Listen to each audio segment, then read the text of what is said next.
బంగారం, బ్యాంకులు, ఇతర ప్రైవేటు సంస్థల్లో ఉన్న విడిపించి కొనబడును. కొమ్మూరి గోల్డ్, ఆంధ్ర మరియు తెలంగాణ.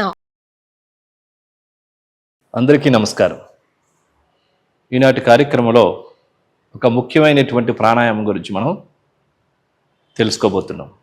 దీన్నే నాడీ శుద్ధి ప్రాణాయామం అంటారు, లేక అనులోమ విలోమ ప్రాణాయామం, లేక సుఖ ప్రాణాయామం కూడా అంటారు. మనకు అత్యంత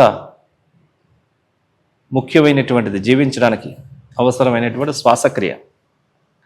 ఆహారం లేకపోతే కొద్ది రోజులు జీవించవచ్చు, మంచినీళ్ళు తీసుకోకపోతే కొద్ది రోజులు జీవించవచ్చు, కానీ ప్రాణవాయువు తీసుకోకపోతే కొన్ని క్షణాలు కూడా ప్రాణం ఉండదు. అంతే కదండి. ఈ శ్వాసను ఆధారంగా చేసుకొని చేసేటటువంటిది ప్రాణాయామము.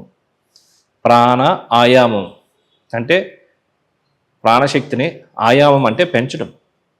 మన శరీరంలో ప్రాణశక్తి పెరిగితే ఏమవుతుంది అంటే ఇమ్యూనిటీ లెవెల్స్ పెరుగుతాయి, ఆయుర్దాయం పెరుగుతుంది, శక్తి పెరుగుతుంది, అన్నీ చక్కగా ఆరోగ్యం పెరుగుతుంది. కాబట్టి ఈ శ్వాసక్రియ ఆధారంగా చేసుకొని చేసేటటువంటిది ప్రాణాయామం. ప్రాణశక్తి అంటే మన శరీరంలో ఉండేటటువంటి ప్రతి ఒక్క కణానికి సజీవవంతంగా ఉండడానికి ఉపయోగపడేటటువంటి శక్తినే ప్రాణశక్తి అని అంటారు. ఆ ప్రాణశక్తి మనకి సమపాలలో లేకపోతే బాడీ ఎప్పుడు వీక్గా ఉంటుంది. దాన్ని పెంచేటటువంటిదే ప్రాణాయామం. అందుకని మన ఋషులు, మునులు వీరందరూ కూడా చాలా తక్కువ ఆహారం తీసుకొని కూడా చాలా ఎక్కువ కాలం చాలా శక్తివంతంగా, ఆరోగ్యవంతంగా ఎందుకు జీవించారు అంటే ప్రకృతిలో హాయిగా ఈ ప్రాణాయామం చేయడం ద్వారా, ప్రకృతి శక్తిని తీసుకోవడం ద్వారా సహజ సిద్ధంగా ఆ యొక్క శక్తిని, వాళ్ళ ఆరోగ్యాన్ని పొందగలిగారు. ఇలా చేసేటటువంటి దాన్నే ప్రాణాయామము అంటారు. ప్రతిరోజు 15-20 నిమిషాలు ప్రతి ఒక్కరు కూడా ప్రాణాయామం చేస్తే మరి లంగ్స్కి సంబంధించిన ప్రాబ్లమ్స్ కానీ, స్ట్రెస్ లెవెల్స్ కానీ, అదేవిధంగా ఇంకా హెడేక్స్ కానీ, డిప్రెషన్స్ కానీ, ఈ రకమైనటువంటి సమస్యల నుంచి సులభంగా మనం బయటపడవచ్చు. తట్టుకోగలిగిన సామర్థ్యాన్ని కూడా పెంచుతూ ఉంటుంది. అందులో అత్యంత ముఖ్యమైనటువంటి ప్రాణాయామం నాడీ శుద్ధి ప్రాణాయామం. ఇప్పుడు ఆ ప్రాణాయామం ఏ విధంగా చేయాలో ఒకసారి తెలుసుకుందాం. ముందుగా ఈ ప్రాణాయామాన్ని సుఖంగా కుర్చీలో కూర్చొని, సోఫాలో కూర్చొని చేయవచ్చు, వజ్రాసనం మీద కూర్చొని చేయవచ్చు, లేదంటే పద్మాసనంలో కూర్చొని చేయవచ్చు, సుఖాసనంలో కూడా కూర్చొని చేసుకోవచ్చు. ఎడమ చేతిని విశ్రాంతిగా ఉంచుకోవాలి. కుడి చెయ్యిలో ఒక బొటన వ్రేలు, ఉంగరపు వేలు, చిటికిన వేలు మాత్రం ఉపయోగిస్తాం. చూపుడు వ్రేలిని, మధ్య వ్రేలిని ఈ విధంగా ఫోల్డ్ చేసి ఉంచుతాం. ముందుగా బొటన వ్రేలు యొక్క కుడి చెయ్యి బొటన వ్రేలుతో కుడి ముక్కుని కాస్త ఇలా ప్రెస్ చేసి క్లోజ్ చేసి ఉంచి లెఫ్ట్ సైడ్ నుంచి శ్వాసను తీసుకోవాలి. లెఫ్ట్ నోస్ట్రల్ క్లోజ్ చేసి ఆ శ్వాసను రైట్ నోస్ట్రల్ ద్వారా విడిచిపెట్టాలి. మరలా రైట్ నోస్ట్రల్ ద్వారా శ్వాసను తీసుకొని ఆ శ్వాసను లెఫ్ట్ నోస్ట్రల్ ద్వారా విడిచిపెట్టాలి. ఇలా ఒక సైకిల్ అయింది. లెఫ్ట్ నోస్ట్రల్ నుంచి ప్రారంభించి రైట్ నోస్ట్రల్ ద్వారా విడిచిపెట్టి, రైట్ నోస్ట్రల్ ద్వారా తీసుకొని లెఫ్ట్ నోస్ట్రల్ ద్వారా విడిచిపెట్టేటటువంటి ప్రక్రియ. ఇలా ఒక 20 శ్వాసక్రియల నుంచి మన ఇష్టం ఖాళీగా ఉన్నప్పుడు ఎంత సమయమైనా చేయొచ్చు. ఇది నర్వస్ సిస్టమ్ మీద, బ్రెయిన్ సిస్టమ్ మీద చాలా ప్రభావం కలుగజేస్తూ ఉంటుంది ఈ నాడీ శుద్ధి అని. ఇది ముఖ్యంగా పారాసింపథెటిక్ నర్వస్ సిస్టమ్ని ఎనర్జైజింగ్ చేసి వేగస్ నాడిని చక్కగా పనిచేసే విధంగా తయారు చేస్తుంది.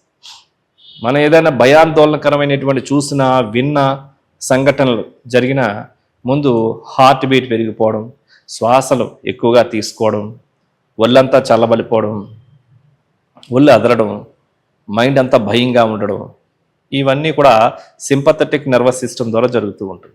ఈ ప్రాణాయామం చేయడం ద్వారా ఏమవుతుందంటే పారాసింపథెటిక్ నర్వస్ సిస్టమ్ని ఎనర్జైజింగ్ చేస్తుంది. ఇదేం చేస్తుందంటే మళ్ళీ వాటిని సమస్థితి తీసుకురావడానికి, అంటే హార్ట్ బీట్ని మళ్ళీ ఇది కంట్రోల్ చేసి నార్మల్ స్థితి తీసుకురావడానికి, ఆ ఆందోళన తగ్గడానికి, గుండె దడ తగ్గడానికి, ఆ మైండ్లో ఆందోళన తగ్గడానికి, డైజెషన్ సిస్టమ్ కరెక్ట్గా పనిచేయడానికి వీటన్నిటి కూడా ఉపయోగపడుతూ ఉంటుంది. కాబట్టి ఈ అనులోమ విలోమ ప్రాణాయామం చేస్తే స్ట్రెస్ లెవెల్స్ బాగా తగ్గుతాయి, డిప్రెషన్స్ బాగా తగ్గుతాయి, యాంగ్జైటీస్ అనేటటువంటిది బాగా తగ్గుతాయి. అలాగే విధంగా చంచల మనస్సు ఉంటుంది, అది కూడా తగ్గిపోతుంది. అదేవిధంగా మీకు బాడీ అండ్ మైండ్ కోఆర్డినేషన్ బాగా పెరుగుతుంది, బాడీ అండ్ మైండ్ బ్యాలెన్సింగ్ బాగా పెరుగుతూ ఉంటుంది, మైండ్ ప్రశాంతంగా ఉంటుంది, డిప్రెషన్స్ అన్నీ కూడా పూర్తిగా పోతాయి, హార్ట్ హెల్త్ బాగా ఇంప్రూవ్ అవుతూ ఉంటుంది. అదేవిధంగా డైజెషన్ సిస్టమ్ ఆరోగ్యంగా తయారు చేస్తుంది, మైండ్ రిలాక్స్గా ఉంచుతుంది, మనస్సు ప్రశాంతంగా ఉంచుతుంది, కాన్సన్ట్రేషన్ బాగా పెరుగుతుంది, మెమరీ బాగా పెరుగుతుంది. ఇది ఎప్పుడైనా ఎక్కడైనా ఎన్నిసార్లు అయినా చేసుకుంటూ ఉండొచ్చు. తిన్న వెంటనే కొద్ది గ్యాప్ ఇచ్చి బస్సులో ప్రయాణిస్తున్నప్పుడు చేసుకోవచ్చు, ఫ్లైట్లో ప్రయాణిస్తున్నప్పుడు చేసుకోవచ్చు, ట్రైన్లో ప్రయాణిస్తున్నప్పుడు చేసుకోవచ్చు, ఇంట్లో ఖాళీగా సోఫాలో కూర్చున్నప్పుడు చేసుకుంటూ ఉండొచ్చు. ఈ విధంగా నాడీ శుద్ధి ప్రాణాయామం చేస్తే ఇన్ని రకాలైనటువంటి ఉపయోగాలు ఉన్నాయి.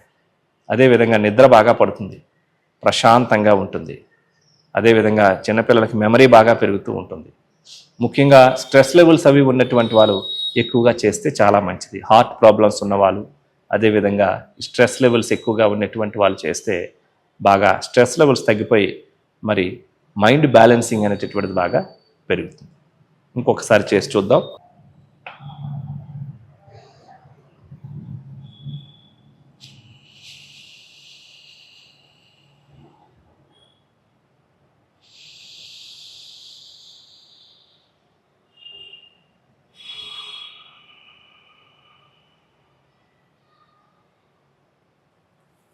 ఈ విధంగా లెఫ్ట్ నోస్ట్రల్ ద్వారా స్టార్ట్ చేసి లెఫ్ట్ నోస్ట్రల్ ద్వారా ఆపాలి.